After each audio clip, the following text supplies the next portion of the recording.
Very warm welcome to the students of Fundamental of Cost and Management Accounting at ICMAP. This is Imtiaz Bashir.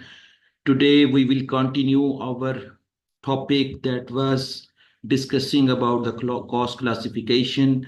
Today topic is the next step of cost classification, that is classification by behavior. Now I will continue the definition of classification by behavior. Then I will discuss in some simple words this clarification. Costs may be classified according to the way that they behave in relation to the changes in the level of activity. Cost behavior classifies cost as one of the following: variable cost, fixed cost, step fixed cost, semi-variable cost. देखें, cost classification by behaviour का simple मतलब ये है कि जब कभी भी cost तब्दील होती है, कॉस्ट चेंज होती है, अगर आपकी प्रोडक्टिविटी चेंज होती है, अगर आपकी प्रोडक्शन चेंज होती है और उसके लिहाज से अगर आपकी कॉस्ट चेंज होती है, तो इस कॉस्ट का चेंज होना प्रोडक्शन के बिहेवियर की वजह से है, तो इसका मतलब ये हुआ कि कॉस्ट क्लासिफिकेशन बाय बिहेवियर कहलाएगी। अब जरा थोड़ा सा मैं इनकी इकसाम के बारे में बात करता हूँ। चार किस्में हैं जो कि कॉस्ट बिहेवियर के लिहाज से क्लासिफाई करती है। जैसे वेरिएबल कॉस्ट है, पहले हम वेरिएबल कॉस्ट को डिस्कस कर लेते हैं। वेरिएबल कॉस्ट का मतलब ये है चेंज होना, वेरी होना, कॉस्ट का वेरी होना। और खास तौर पर कॉस्ट का जो वेरी होना है वो टोटल कॉस्ट के लिहाज से है। एक बात याद रख लें कि जब कभी भी आपकी टोटल कॉस्ट तब्दील हो जाती है प्रोडक्शन के तब्दील होने से, तो फिर ऐसी कॉस्ट को हम वेरिएबल कॉस्ट कहते हैं। मैं उसकी एग्जांपल देता हूं और बड़ी सिंपल एग्जांपल के जरिए आपको समझाने की कोशिश करूंगा। मैं ये कहता हूं कि आपने एक यूनिट प्रोड्यूस करना है और उस यूनिट प्रोड्यूस करने में आपकी मटेरियल कॉस्ट भी वेरिएबल कॉस्ट है और लेबर कॉस्ट भी वेरिएबल कॉस्ट है। मैं किसी एक को कंसिडर करके एग्जांपल समझाता हूं। देखें, मटेरियल कॉस्ट लगती है 100 रुपए की एक यूनिट के ऊपर, तो 2 यूनिट के ऊपर कितने लगेगी? 200 रुपए की। 3 यूनिट के ऊपर कितनी लगेगी? 300 रुपए की। अब यहां पर मैंने आपको ये बताया कि एक यूनिट बनाने के लिए टोटल मटेरियल कॉस्ट कितनी है? 100 रुपया।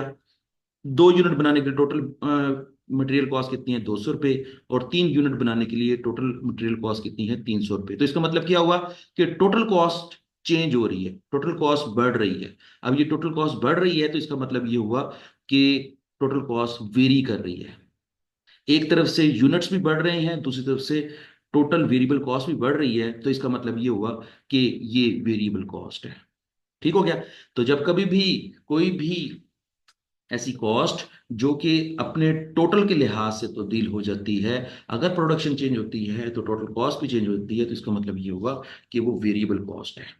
और अगर मैं इसी के ही उलट बात करूं, जो कि नंबर 2 पे लिखा हुआ है, फिक्स कॉस्ट, तो फिक्स कॉस्ट का मतलब ये है कि फिक्स कॉस्ट अगर है तो इसका मतलब ये है कि चाहे प्रोडक्शन बढ़ भी रही है, आपकी कॉस्ट सेम रहती है। मसलन मैं उसकी मिसाल देता हूं कि अगर 1 यूनिट पैदा करते हैं तो भी वो सेम रहती है, 2 यूनिट पैदा करते हैं तो भी सेम रहती है, 3 यूनिट पैदा करते हैं तो भी सेम रहती है। मैं उसकी एग्जांपल देता हूं। आपने एक मैनेजर अपॉइंट किया हुआ है और उसका काम पूरी प्रोडक्शन प्रोसेस को देखना है। ठीक है? आप उसको सैलरी देते हैं 1 महीने की 1 लाख रुपए। ठीक हो गया? और उसके जिम्मे क्या है कि वो फैक्ट्री की प्रोडक्शन का जिम्मेदार है। ठीक हो गया? अब उसने 1 लाख रुपया हर सूरत में लेना है। अगर कंपनी या फैक्ट्री चाहे 1 यूनिट पैदा करे तो भी उसने 1 लाख रुपए लेना है, अगर 2 यूनिट पैदा करे तो भी उसने 1 लाख रुपए लेना है, और अगर 1 लाख यूनिट पैदा करे तो भी उसने 1 लाख रुपए ही सैलरी लेनी है। तो इसका मतलब ये हुआ कि मैंने पहले भी बताया कि अगर आपकी टोटल कॉस्ट चेंज नहीं होती लेकिन प्रोडक्शन कॉस्ट जो है वो चेंज हो जाती है, प्रोडक्शन जो है ना वो बढ़ रही है, घट रही है, लेकिन उसकी जो सैलरी है वो सेम रहती है, इसका मतलब ये हुआ कि उसकी सैलरी को हम कौन सी कॉस्ट कहेंगे? फिक्स कॉस्ट कहेंगे। ठीक हो गया? जिस तरह मैंने कहा था कि मटेरियल कॉस्ट को हम वेरिएबल कॉस्ट कहते हैं, तो इसी तरीके से मैंने फिक्स कॉस्ट को इसलिए फिक्स कहा कि उसकी टोटल कॉस्ट जो है वो सेम रहती है। ठीक हो गया? तो ये था कॉन्सेप्ट फिक्स कॉस्ट का। अब हम बात करते हैं स्टेप फिक्स कॉस्ट की बात करते हैं।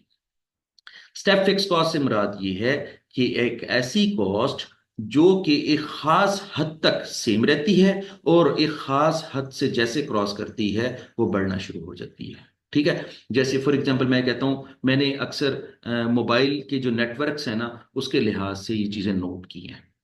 और वो क्या नोट की हैं, जैसे मेरे पास एक कंपनी का पैकेज है, और वो पैकेज क्या है कि अगर आप 1800 रुपये जमा करवाते हैं तो आपको 100 GB डाटा मिलता है। लेकिन अगर आप 2100 रुपये जमा करवाते हैं तो आपको 200 GB डाटा मिलता है। इसका मतलब क्या हुआ कि 100 GB तक तो आपका रेट जो है वो फिक्स रहेगा। जैसे 100 GB से आप 200 GB की तरफ मूव करते हैं तो सिर्फ आपको 300 रुपये अदा करने पड़ेंगे और आपको 100 GB मजीद मिल जाएगा।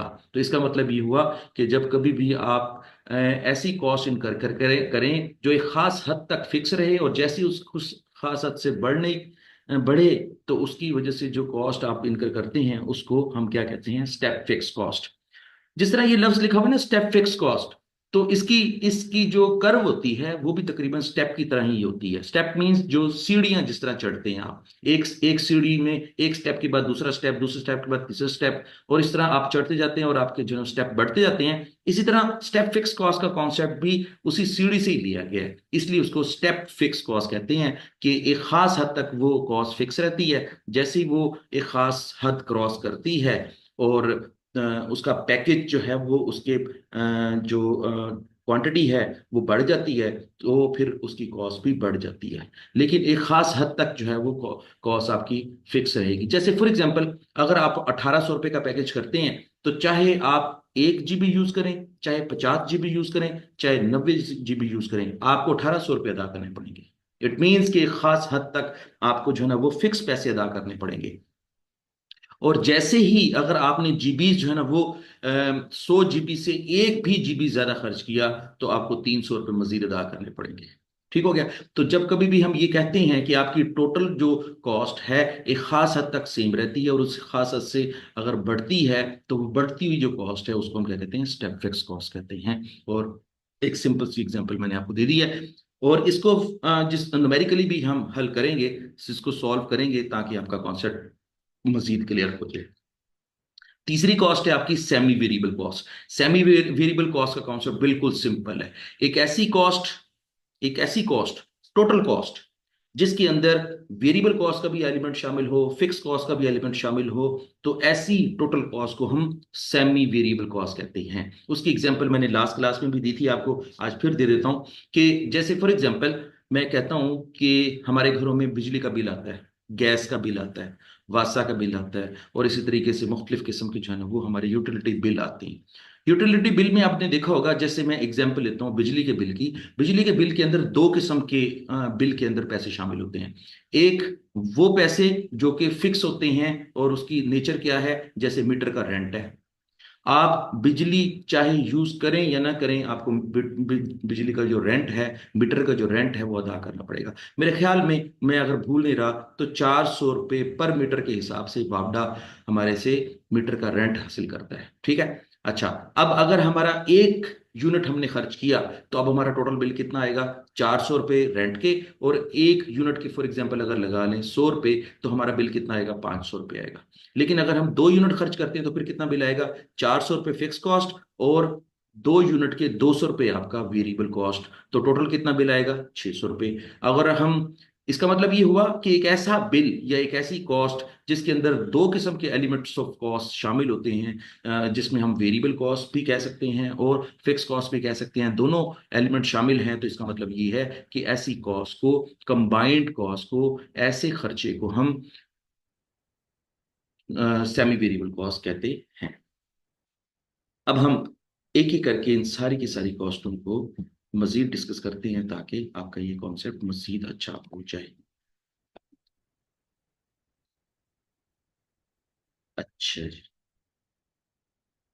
चले, ये तो बहुत अच्छी बात होगी कि इसको ग्राफ के जरिए भी वो एक्सप्लेन करने की कोशिश कर रहा है। जिस तरह मैंने कहा कि सबसे पहले हम वेरिएबल कॉस्ट का ग्राफ देख लेते हैं। मैंने कहा कि जब वेरिएबल कॉस्ट को डिस्कस करते हैं तो वेरिएबल कॉस्ट टोटल के हिसाब से चेंज होती है, और उसकी जैसी प्रोडक्टिविटी बढ़ती है तो उसकी टोटल कॉस्ट चेंज हो जाती है। अब देखें ग्राफ में देखें, जो ग्राफ मैंने ब्लिंक कर रहा हूँ, ये वाला जो ग्राफ है, ग्राफ नंबर 1, मैं इसको यूज करते हुए आपको एक्सप्लेन करता हूं। देखें, वर्टिकल एक्सिस जिसको हम वाई एक्सिस कहते हैं और जो हॉरिजॉन्टल एक्सिस है जिसको हम एक्स एक्सिस कहते हैं, यहाँ पर कुछ चीज़ें डिनोमिनेट की गई हैं। जो वर्टिकल एक्सिस है वो टोटल कॉस्ट को शो करता है, और जो हॉरिजॉन्टल एक्सिस है वो लेवल ऑफ एक्टिविटी को शो करता है। और लेवल ऑफ एक्टिविटी को शो करने का मतलब ये है कि जहाँ पे ये जो पॉइंट है, ये आपका पॉइंट ऑफ ओरिजिन है। इस पॉइंट पे आपने एक्टिविटी स्टार्ट करनी है। इस पॉइंट को जीरो पॉइंट भी कहते हैं, पॉइंट ऑफ ओरिजिन भी कहते हैं। जैसे जैसे प्रोडक्शन यहां से ऐसे बढ़ाते जाएंगे, यहां से प्रोडक्शन ऐसे बढ़ती जाएगी, तो आपकी कॉस्ट भी यहां से ऐसे बढ़ती जाएगी। ठीक है। लेकिन आपकी जो कॉस्ट बढ़ रही है वो दोनों एक्सिस के पैरेलल जो है ना वो चलेगी। ये नहीं होगा कि सिर्फ ऊपर की तरफ जाएगी, ये नहीं होगा कि ये इसको हॉरिजॉन्टली ऐसे मूव करेगी। हम ये कहेंगे कि अगर फॉर एग्जांपल अगर यहाँ पे हम 10 यूनिट रखते हैं, जैसे फॉर एग्जांपल यहाँ पे हम 10 यूनिट रखते हैं, ठीक है। यहाँ तक हमारे 10 यूनिट प्रोड्यूस हो रहे हैं, यहाँ तक हमारे 20 यूनिट प्रोड्यूस हो रहे हैं, ठीक है। और यहाँ तक हमारे 30 यूनिट प्रोड्यूस हो रहे हैं। तो इसका मतलब क्या हुआ कि प्रोडक्शन बढ़ रही है। तो प्रोडक्शन बढ़ रही है तो कॉस्ट इस तरीके से ऐसे बढ़ेगी ना। तो जब इस तरीके से ऐसे बढ़ेगी तो ये ऊपर की तरफ मूव करेगी, और ये ऊपर की तरफ मूव करना जो है ना वो कॉस्ट के बढ़ने का सबूत है। अच्छा, अब हमने चूंकि जो है ना वो कॉस्ट बढ़ानी है, तो कॉस्ट भी तो ऐसे जीरो पॉइंट से स्टार्ट होगी और ये ऊपर की तरफ जाएगी। तो मसलन मैं ये कहता हूँ कि ये जो है ना वो आपकी क्या है, 100 रुपये कॉस्ट है। ये 100 रुपये कॉस्ट है, ठीक है। और ये आपकी 200 रुपये कॉस्ट है, ठीक है। अच्छा, और ये आपकी 300 रुपये कॉस्ट है। अच्छा, अब मैं आपको रिलेट करके बताता हूँ कि अगर 10 यूनिट पैदा करेंगे तो इतनी कॉस्ट अदा करेंगे, इतनी कॉस्ट अदा करेंगे। और अगर 20 यूनिट पैदा करते हैं तो कितनी कॉस्ट अदा करते हैं, ये देखेंगे, इतनी कॉस्ट अदा करते हैं। और अगर 300 यूनिट पैदा करते हैं तो फिर देखेंगे कितनी कॉस्ट अदा करेंगे, इतनी कॉस्ट अदा करेंगे। ठीक है। अब जहां पे ये जो पॉइंट है, ये जो पॉइंट है और ये पॉइंट है, ये इस चीज को शो कर रहा है कि जी आपकी कॉस्ट इधर से लेके जब इधर तक मूव करेगी, इधर से लेके इधर तक मूव करेगी, तो आपकी कॉस्ट बढ़ रही है। अब ये कॉस्ट के बढ़ने का जो परसेंटेज है, जो रेशो है, वो ये शो करता है कि टोटल कॉस्ट बढ़ रही है और यूनिट्स भी बढ़ रही हैं। तो इसका मतलब ये होगा कि ये जो ग्राफ है, ये किस चीज का ग्राफ शो कर रहा है, वेरिएबल कॉस्ट का ग्राफ शो करता है। ठीक हो गया। अच्छा, अब ये जो दूसरा ग्राफ है, यहाँ पे जो दूसरा ग्राफ है, ये किस चीज को एक्सप्लेन करता है, वो कहता है कि जो दूसरा ग्राफ है वो पर यूनिट के लिहाज से अगर कॉस्ट देखनी हो कि पर यूनिट कैसी रहेगी, तो हम उसको किस तरह दिखाएंगे। सबसे पहले तो मैं आपके सामने जो है ना एक छोटा सा फार्मूला लिखता हूं जिसके जरिए मैं पर यूनिट कॉस्ट को एक्सप्लेन करूंगा। पर यूनिट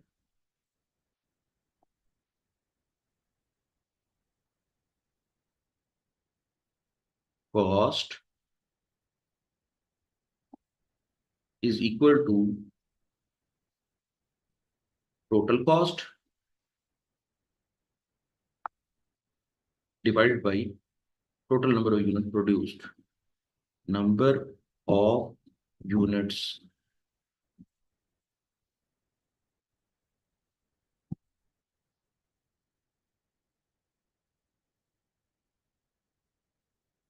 ठीक है।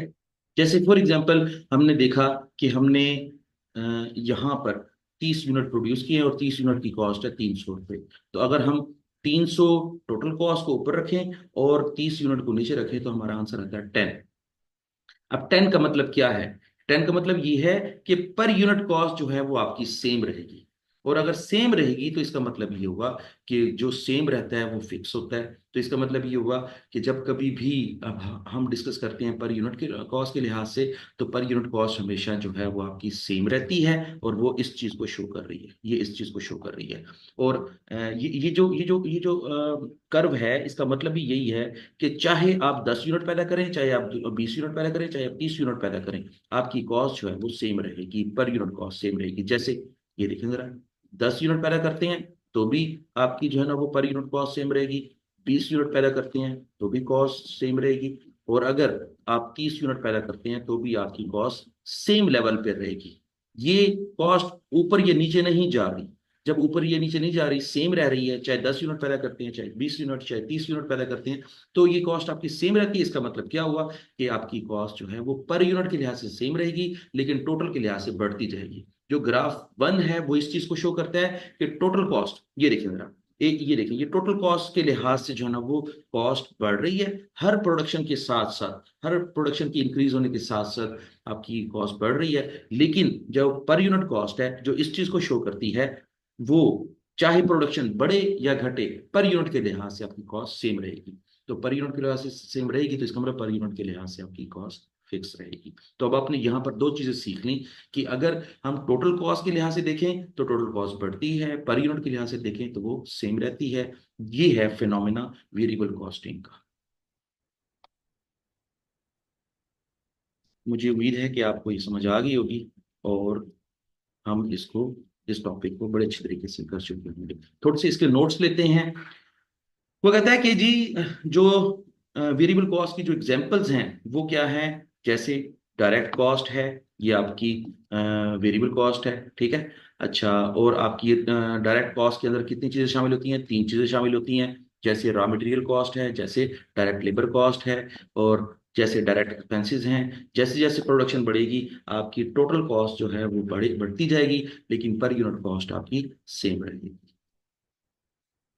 एक न्यूमेरिकल एग्जांपल कर लेते हैं ताकि ये वाला टॉपिक आपका बहुत अच्छा सा हो जाए। देखें, एक क्वेश्चन पढ़ते हैं। A factory is producing widgets. It takes 2 square meter to make 1 widget. एक विजिट बनाने के लिए 4 स्क्वायर मीटर हमें रॉ मटेरियल चाहिए है। अब ये आपने याद रखना है, 4 स्क्वायर मीटर का मतलब ये कि 4 उसका जो है वो कॉस्ट यूनिट है। हमने लास्ट टाइम पढ़ा हुआ है कि जब हम कॉस्ट क्लासिफिकेशन की बातें पढ़ रहे थे, तो जिस मेजरमेंट के अंदर हम किसी भी चीज को बनाते हैं, तो उस मेजरमेंट को हम क्या कहते हैं, कॉस्ट यूनिट। जैसे उसने कहा है कि ये स्क्वायर मीटर के अंदर हमें रॉ मटेरियल चाहिए है और 4 स्क्वायर मीटर चाहिए है, तो इसका मतलब ये होगा कि अगर उसकी 1 स्क्वायर मीटर की कीमत 2 रुपये है, तो टोटल 4 स्क्वायर मीटर की कीमत कितनी हो जाएगी, 4 × 2। तो हमें 8 रुपए या $8 जो है वो हमें अदा करने पड़ेंगे अगर हमने एक विजिट बनाना है। और अगर वो कहता है if the factory makes 50 visits, अगर हमें 50 विजिट्स बनाने हैं, इट कॉस्ट 400 और उसकी कॉस्ट 400 होगी। जरा इसको साबित करते हैं कि 400 कैसे है। वो कहता है कि 1 स्क्वायर मीटर की कीमत है 2 रुपये, तो अगर हमें चाहिए हैं 50 विजिट बनाने के लिए, तो हमें कितना चाहिए होगा, 2 × 4 8 रुपए, और 8 × 50 400 रुपये हमें चाहिए होंगे एक 50 विजिट्स को बनाने के लिए। बड़ी सिंपल सी कैलकुलेशन है। जरा दोबारा एक दफा देख लें कि मैं इसको इस तरह एक्सप्लेन करूंगा कि 4 स्क्वायर मीटर चाहिए और 50 विजिट बनाने हैं, तो टोटल कितने स्क्वायर मीटर चाहिए होंगे। आप 4 को मल्टीप्लाई कर देते हैं 50 से, 200 स्क्वायर मीटर हमें जो है ना वो मेजरमेंट चाहिए है, 200 स्क्वायर लेंथ की जो है ना हमें रॉ मटेरियल चाहिए, ठीक है।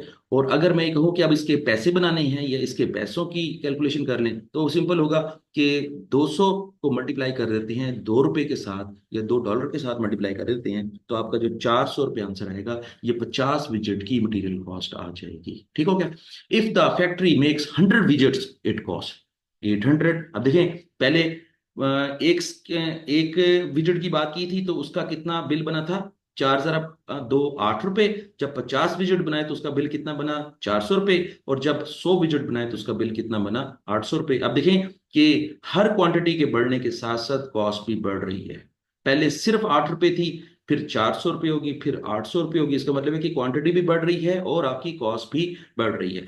The cost incurred increase in line with the volume being produced. और जैसे जैसे जो है ना वो क्वांटिटी बढ़ रही है, वॉल्यूम बढ़ रहा है, आपकी कॉस्ट भी बढ़ रही है। और वो खुद बता रहा है आपको कि ये जो ग्राफ 1 है, जिसको मैंने थोड़ी देर पहले एक्सप्लेन किया, वो किस चीज को शो करता है, वो वेरिएबल कॉस्ट को ही शो करता है। और उस ऐसी वेरिएबल कॉस्ट जो कि टोटल कॉस्ट के लिहाज से बढ़ती है, तो वो ग्राफ 1 शो करता है। और इसी तरीके से जब हम पर यूनिट कॉस्ट के लिहाज से बात करते हैं, the material for which visit cost 4 × 2 8, एक विजिट की कॉस्ट 8 रुपए है। और चाहे आप एक विजिट बनाएं तो चाहे आप 400 यूनिट बनाएं, आपके एक विजिट की या एक यूनिट की कॉस्ट हमेशा 8 ही रहेगी। जैसे हमने थोड़ी देर पहले कहा कि जी अगर हम 800 रुपये खर्च करते हैं और 100 विजिट बनाते हैं तो 800 टोटल कॉस्ट है आपकी, 100 विजिट आपकी नंबर ऑफ यूनिट प्रोड्यूस्ड है। आप 800 को 100 पे तकसीम करें तो भी आपका 8 आंसर आएगा। और अगर आपकी इससे पहले वाली कॉस्ट, टोटल कॉस्ट है 400 रुपये, उस वक्त आपने विजिट्स बनाए थे 50, तो अगर 400 को 50 में तकसीम करें तो भी आपका आंसर आता है 8 रुपये। तो इसका मतलब ये हुआ कि चाहे जितने भी यूनिट प्रोड्यूस कर लें, पर यूनिट कॉस्ट जो है वो आपकी 8 ही रहेगी। और 8 रहने का मतलब ये कि आपकी जो पर यूनिट कॉस्ट है वो फिक्स रहेगी। और इस फिक्स कॉस्ट के लिहाज से ग्राफ 2 जो है वो इसको डेमोन्स्ट्रेट करता है। ये वाला ग्राफ इसको डेमोन्स्ट्रेट करता है, जिस तरह हमने थोड़ी देर पहले डिस्कस किया। ये आपकी पर यूनिट कॉस्ट की कैलकुलेशन का ग्राफ है। अच्छा जी, जो सिलेबस के मुताबिक ये वाला टॉपिक हम नहीं करेंगे क्योंकि आपके सिलेबस में नहीं है। मैं आपको पहले से क्लैरिफाई कर दूं ताकि जो है ना वो आपको परेशानी ना हो। ठीक है। अच्छा जी, आगे चलते हैं।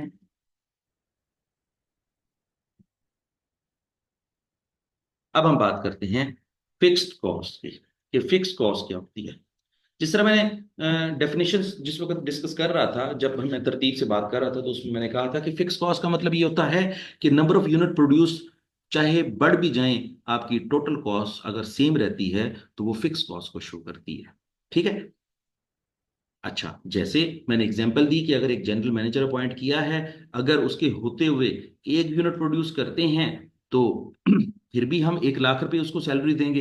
अगर उसको कहते हैं कि जी आपने 100 यूनिट पैदा करने हैं तो भी उसको 1 लाख रुपए सैलरी देते हैं। और अगर हम उसको कहते हैं कि आपने 1 लाख यूनिट पैदा करने हैं, तो भी वो ये नहीं कहेगा कि मेरी तनख्वाह बढ़ा दो। वो ये किसी तरीके से भी नहीं कह सकता, क्योंकि हमने उसके साथ जिस वक्त उसकी अपॉइंटमेंट की थी तो हमने उसके साथ फिक्स सैलरी मुंतखब की थी। तो जब फिक्स सैलरी मुंतखब की थी तो फिर हमने उसको तनख्वाह भी फिक्स देनी है, चाहे प्रोडक्शन बढ़ जाए या चाहे प्रोडक्शन घट जाए। तो अब इसका मतलब ये हुआ कि जब कभी भी आपकी टोटल कॉस्ट सेम रहती है irrelevant to the level of activity, तो ऐसी कॉस्ट को हम क्या कहते हैं, फिक्स कॉस्ट कहते हैं। ठीक है। अब ये जो फिक्स कॉस्ट का जो कॉन्सेप्ट है ग्राफ के जरिए वो किस तरह शो करवा रहा है कि देखें, फिक्स कॉस्ट का मतलब ये होता है कि किसी भी प्रोडक्शन लेवल पे आपकी टोटल कॉस्ट सेम रहती है। अब ये देखिए टोटल कॉस्ट का कर्व है, ये वाला कर्व जो है वो टोटल कॉस्ट का है। ठीक है। अब देखें, ये है लेवल ऑफ एक्टिविटी, ये लेवल ऑफ एक्टिविटी है।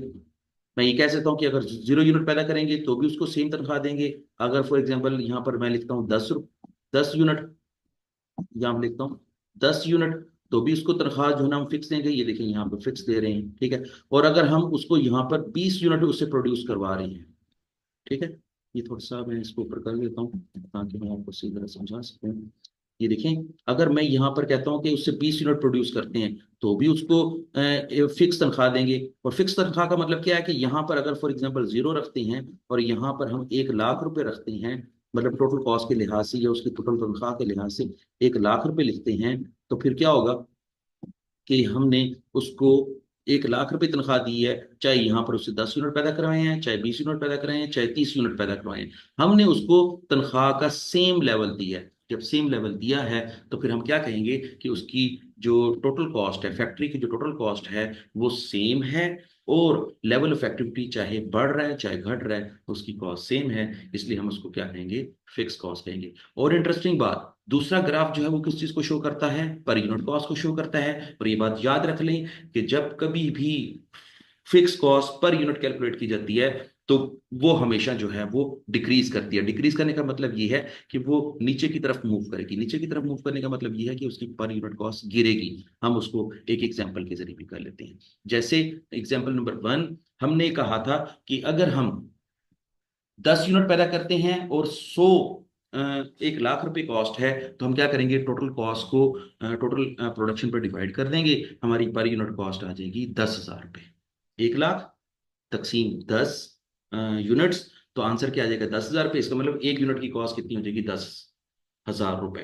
लेकिन जब कभी भी हम 20 की क्वांटिटी पे हम पर यूनिट कॉस्ट कैलकुलेट करेंगे तो फिर हम क्या करेंगे कि अगेन जो टोटल कॉस्ट है वो 1 लाख रुपए है, लेकिन प्रोडक्शन कितनी है, 20 है। जब 1 लाख को 20 में तकसीम करेंगे तो आंसर आ जाएगा 5,000। इसका मतलब क्या होगा कि जैसे जैसे प्रोडक्शन बढ़ेगी आपकी पर unit cost, fix cost per unit जो है वो घटेगी। घटने का मतलब क्या है कि वो डाउनवर्ड मूव करेगी, ठीक है, ऊपर से नीचे की तरफ मूव करेगी। और ये साबित भी कर सकते हैं कि अगर हम 10 यूनिट पैदा करते हैं तो 10,000 रुपये पर यूनिट कॉस्ट अदा करते हैं, और अगर हम 20 यूनिट पैदा करते हैं तो फिर हम कौन कितनी कॉस्ट अदा करेंगे, 10,000 के बजाय उससे कम कॉस्ट अदा करेंगे, और जिसको हम क्या कहते हैं, 5,000 पर यूनिट कॉस्ट है। तो इसका मतलब ये हुआ कि जैसे जैसे प्रोडक्शन बढ़ती जाएगी फिक्स कॉस्ट पर यूनिट घटती जाएगी, लेकिन फिक्स कॉस्ट जो टोटल के हिसाब से है वो सेम रहेगी। अब यही कॉन्सेप्ट हमने जो है ना वो सारे के सारे एफसीएम के अंदर कैरी करना है कि फिक्स कॉस्ट जो होती है टोटल के लिहाज से सेम रहती है, लेकिन पर यूनिट के लिहाज से गिरती है। और अगर मैं उससे पहले जो कॉस्ट डिस्कस करके गया हूं पहले से, वेरिएबल कॉस्ट, वो टोटल के लिहाज से वेरी करती है लेकिन पर यूनिट के लिहाज से सेम रहती है। ठीक हो गया। ये वाला जो हमारा ग्राफ है इसने हमें बहुत अच्छी तरीके से जो है ना वो समझाने की कोशिश की है। मुझे उम्मीद है आपको ये बात समझ आ गई होगी। अब हम थोड़ी सी बात करते हैं कि फिक्स कॉस्ट की एग्जांपल्स क्या हो सकती हैं। अगर मैं कहूँ कि जी आपकी रियल लाइफ में अगर आप कहीं पे बिजनेस कर रहे हैं या कहीं पे जॉब कर रहे हैं और आपसे पूछा जाएगा कि फिक्स कॉस्ट किन किन शक्लों में नजर आती है, तो आप बता सकते हैं कि जो रेंट है वो फिक्स कॉस्ट है, वो जो बिजनेस के रेट्स हैं, रेट्स मींस टैक्सेस हैं, वो सेम होते हैं, और एग्जेक्टिव्स की सैलरी भी सेम होती है, चाहे प्रोडक्शन बढ़ रही हो चाहे प्रोडक्शन घट रही हो। रेंट हो गया, टैक्सेस हो गया, और सैलरीज जो है वो सेम रहती हैं, इसलिए इसको हम क्या कहते हैं, फिक्स कॉस्ट कहते हैं।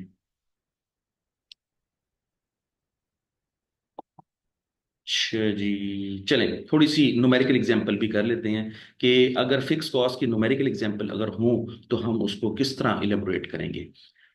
हमारे पास 4 बुलेट्स हैं, हम एक बुलेट को पहले पढ़ के देखते हैं और उसको समझने की कोशिश करते हैं। वो कहता है if the factory rent is 5,000 per month. वो कहता है कि 5,000 पे आपका जो है ना वो रेंट है, 5,000 पे एक महीने का रेंट है। This cost will be incurred whether 2 visits are made. बिल्कुल सही है कि अगर हम चाहे 2 विजिट्स बनाएं तो चाहे 200 विजिट्स बनाएं, हमारी कॉस्ट जो है ये 5,000 पे किराया सेम रहेगा। और आप खुद भी अंदाजा लगाएं कि जिस वक्त हम किसी से कोई चीज किराए पर ले रहे होते हैं तो हम तो उसको हर महीने किराया अदा करते हैं, बल्कि मैं तो ये कहता हूं कि अगर बिल्कुल विजिट्स नहीं बनाएंगे तो भी 5,000 अदा करेंगे, 2 विजिट्स बनाएंगे तो भी 5,000 अदा करेंगे, और अगर 200 विजिट्स बनाएंगे तो भी 5,000 अदा करेंगे। तो फिर हम ये देख सकते हैं कि आपकी टोटल फिक्स कॉस्ट तो सेम रहेगी, लेकिन जो कि ग्राफ, ये देखें जरा, ये ग्राफ 1 शो कर रहा है, ग्राफ 1 इसको डेमोस्ट्रेट कर रहा है, ठीक है। अ, ये देखिए ग्राफ 1, हमने थोड़ी देर पहले ग्राफ 1 में जो है ना वो पढ़ के भी देखा था। मैं आपको दोबारा दिखा भी देता हूँ कि आपकी जो पर यूनिट कॉस्ट है ग्राफ 1 में वो सेम है। ये देखिए जरा, ये देखिए अगेन देखिए कि हमारी जो कॉस्ट है टोटल फिक्स कॉस्ट वो सेम। सेम का मतलब ये कि लेफ्ट से राइट सेम लेंथ पे मूव करेगी। सेम लेंथ मींस ना ऊपर की तरफ जाएगी ना नीचे की तरफ जाएगी। जब ना ऊपर की तरफ जाए ना नीचे की तरफ जाए तो उसको हम क्या कहते हैं, फिक्स कॉस्ट। तो ग्राफ 1 जो है वो टोटल फिक्स कॉस्ट को शो करता है, ठीक है। और फिर साथ ही वो बात कर रहा है कि अगर if 2 visits are made in the fix cost, ये देखें, तो उसकी पर विजिट की कॉस्ट कितनी बनेगी। अगेन वही formula, total cost divide by total number of unit produced. तो आंसर क्या हो जाएगा, 2,500 पर विजिट। इसका मतलब ये कि अगर 2 विजिट बनाएंगे तो हमें एक विजिट का किराया कितना अदा करना पड़ेगा, 2,500 रुपये, और दूसरे विजिट का किराया भी अदा करना पड़ेगा 2,500 रुपये, लेकिन टोटल कितना अदा करना पड़ेगा, 5,000 रुपये। लेकिन अगर हम 200 विजिट्स बनाते हैं तो फिर हम क्या करेंगे, डिवाइजर में हम 2 की जगह पे 200 लिखेंगे, और जब 200 लिखेंगे तो पर यूनिट जो विजिट है वो हमें 25 रुपये का पड़ेगा। तो इसका मतलब ये हुआ कि अगर हम ये बात करें कि पर यूनिट फिक्स कॉस्ट कम होती है तो ये हमें साबित भी हो गया। अगर हम नंबर यूनिट प्रोड्यूस बढ़ा देंगे तो पर यूनिट कॉस्ट गिर जाएगी। और अगर इसको साबित करना चाहें तो 2 यूनिट पे हमारी कॉस्ट थी 2500 पर विजिट, और जब हम 200 यूनिट पैदा किए तो हमारी कॉस्ट कितनी है, 25 पर विजिट। और चौथा बुलेट वो किस चीज को शो करता है, वो यही कह रहा है कि चौथे बुलेट के अंदर वो ये बता रहा है कि जो डेमो हमने दिखाई थी ग्राफ 2 में वो इसी चीज को शो करती है। और वो शो किस तरह करती है, मैंने पहले भी बताया। वापस चलते हैं कि जैसे जैसे प्रोडक्शन बढ़ेगी आपकी पर यूनिट कॉस्ट गिरेगी। कैसे गिरेगी? पहले हमने दो दो यूनिट पैदा किए तो हमारी कॉस्ट थी 2500 रुपये। जब हमने 200 यूनिट पैदा किए तो हमारी कॉस्ट थी 25 रुपए। इसका मतलब क्या है? 2500 से 25 रुपए की तरफ आ रहे हैं, तो इसका मतलब कॉस्ट कम हो गई है ना। तो कॉस्ट कम होने का जो ट्रेंड है वो किस तरह दिखाएगा कि ऊपर से नीचे की तरफ डाउनवर्ड मूव करेगा। ऊपर से नीचे की तरफ डाउनवर्ड मूव करेगा। और ये देखिए ये बिल्कुल ऐसे ही है, ये देखिए ये ऐसे ही है। और इस चीज का शो करने का मतलब ये है कि लेफ्ट से राइट डाउनवर्ड मूव करने का मतलब ये है कि आपकी पर यूनिट कॉस्ट घटती जाएगी जैसे जैसे आप प्रोडक्शन बढ़ाएंगे। मुझे उम्मीद है कि आपको ये वाला कॉन्सेप्ट भी समझ आ गया होगा। हम इससे आगे जाने की कोशिश करते हैं। जबरदस्त। Test your understanding four. यहाँ पर हम टेस्ट योर अंडरस्टैंडिंग फोर की बात कर रहे हैं। मैं इस क्वेश्चन को कोशिश करता हूँ कि आपके सामने सॉल्व करने की कोशिश करता हूँ, क्योंकि इस टेस्ट योर अंडरस्टैंडिंग में जो चीज़ें मेंशन की गई हैं उसमें हमें एक मिनट।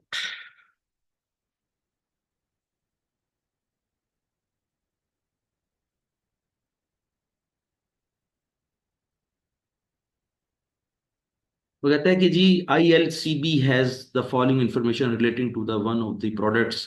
डायरेक्ट मटेरियल कॉस्ट आपके पास है 1 डॉलर पर यूनिट। आपकी एक एक डॉलर जो है ना वो आपकी कॉस्ट है। और डायरेक्ट लेबर जो है वो 1 यूनिट की 3 रुपए है। और वेरिएबल प्रोडक्शन ओवरहेड कॉस्ट कितनी है आपकी? 3 रुपए पर यूनिट। और फिक्स कॉस्ट कितनी है वो खुद बता रहा है कि फिक्स प्रोडक्शन कॉस्ट कितनी है? 30,000 पर मंथ है। और बजटेड प्रोडक्शन 15,000 पर मंथ है। ठीक है। अब मैं इस क्वेश्चन को आपके सामने सॉल्व करता हूँ। और वो पूछ क्या रहा है? Calculate the cost per unit and total cost of budgeted monthly production. वो कहता है कि पर यूनिट कॉस्ट भी बतानी है आपने, और आपने टोटल कॉस्ट भी बतानी है एक महीने की। चलें जी। सबसे पहले तो हम ये देखते हैं कि हमारी जो टोटल प्रोडक्शन है वो कितनी है? 15,000 यूनिट्स है। हम क्या करेंगे कि जब कभी भी हम इसको कैलकुलेट करेंगे तो एक प्रोफार्मा सा बना लेंगे। कैलकुलेशन ऑफ टोटल कॉस्ट और यूनिट कॉस्ट। ठीक है। अच्छा। अब देखें कि जब इसकी कैलकुलेशन करेंगे तो हम जब डायरेक्ट मटेरियल की कैलकुलेशन करेंगे तो लिखेंगे कि 15,000 यूनिट डायरेक्ट मटेरियल। 15,000 यूनिट और 1 यूनिट की कॉस्ट कितनी? 1 रुपए। तो टोटल कॉस्ट कितनी हो जाएगी? 15,000 रुपए। ठीक हो गया। और यूनिट कॉस्ट कितनी हो जाएगी आपकी? 1 पर यूनिट। ठीक है। Total cost. अच्छा। अब हम डायरेक्ट लेबर की बात करते हैं। हमने कितने यूनिट प्रोड्यूस करनी है? 15,000। अगेन 15,000 को मल्टीप्लाई कर देंगे 3 से। तो हमारी टोटल कॉस्ट कितनी हो जाएगी? 45,000। और पर यूनिट कॉस्ट कितनी हो जाएगी? 3 रुपए। अब हम बात करते हैं वेरिएबल कॉस्ट की। वेरिएबल कॉस्ट लिखी हुई है 1 यूनिट के ऊपर 3 रुपए है। तो 15,000 यूनिट के ऊपर कितनी हो जाएगी? 15,000 जरा 3, 45,000। और पर यूनिट कॉस्ट अगेन हम लिख देंगे 3 रुपए। अब देखें कि फिक्स कॉस्ट जो है वो कहता है कि फिक्स है। अब 15,000 यूनिट प्रोड्यूस करें या जितने भी यूनिट प्रोड्यूस करें ये 30,000 ही जाएगी। तो इसका मतलब ये हुआ कि फिक्स प्रोडक्शन कॉस्ट 30,000 रुपये। ठीक हो गया। अच्छा। और पर यूनिट कॉस्ट के लिहाज से कितना होगा? 30,000 तकसीम 15,000 यूनिट। तो पर यूनिट कितना हो जाएगा? 2 रुपये। अच्छा। अब ये तो सारा सवाल मुकम्मल हो गया। इन सारों को जमा कर लेते हैं। ठीक है। तो 15 और 45 60, 60 और 45 1,05,000 और 30 1,35,000 रुपये हमारी टोटल कॉस्ट है। टोटल कॉस्ट कितनी है? 1,45,000, 35,000। और पर यूनिट कितनी है?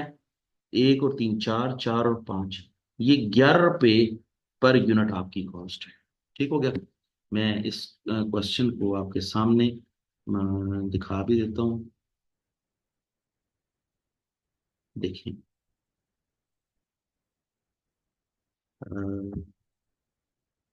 फोर्थ क्वेश्चन है ना? अच्छा अच्छा अच्छा। मैं इसका पेज नंबर चेंज करता हूँ। 105। ये हो जाएगा 115।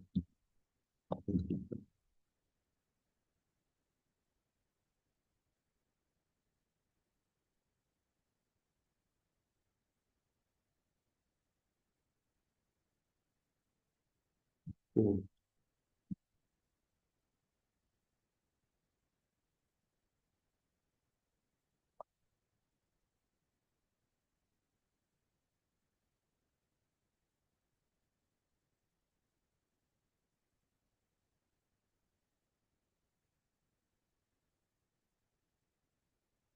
ये देखें जरा, आपकी जो